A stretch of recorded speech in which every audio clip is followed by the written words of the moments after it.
c'est agent ta consulaire. légende, c'est l'histoire que tu racontes C'est quand pas tu es la sur le légende, c'est terrain. la couverture. La La légende, couverture. c'est encore autre chose. La légende, c'est pour les illégaux.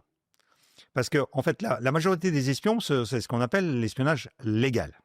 Ce n'est pas parce qu'ils font des choses légales qui ne sont pas interdites par la loi. Non, c'est parce qu'ils sont dans les institutions qui sont légales. Mmh. Ça veut dire qu'ils travaillent sous la couverture des institutions de mon pays. Ça veut dire à Paris, c'est l'ambassade de Russie ou du URSS à l'époque à Paris. C'est le consulat, c'est la représentation commerciale. Ça peut être une agence Aéroflot, ça peut être les journaux, etc., etc. Donc en fait, tout ça, c'est la couverture. OK. Et donc on a deux métiers parce qu'il faut faire le métier de couverture, il faut le faire. Parce que si on le fait mal, bah on est démasqué. Parce que nos collègues qu'on appelle les diplomates propres ou les agents consulaires propres, parce que nous, on est sales.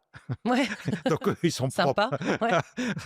Ouais. Donc, si jamais on fait mal ce métier de couverture, bah, ils vont le dire, Ouais, mais ils vont se rendre compte que parce qu'eux sont pas censés bien savoir que sûr. tu es un espion. Non, ils sont pas censés le savoir. Bon, après, quand on vit dans un truc Ça en doute un d'ambassade, peu. C'est un secret de polichinelle. ça se sait, parce qu'il y a autre chose aussi, c'est qu'à l'ambassade, par exemple, de Paris, il y a le 6e étage, le 6e étage, c'est là où se trouve l'antenne du KGB. Et en fait, les propres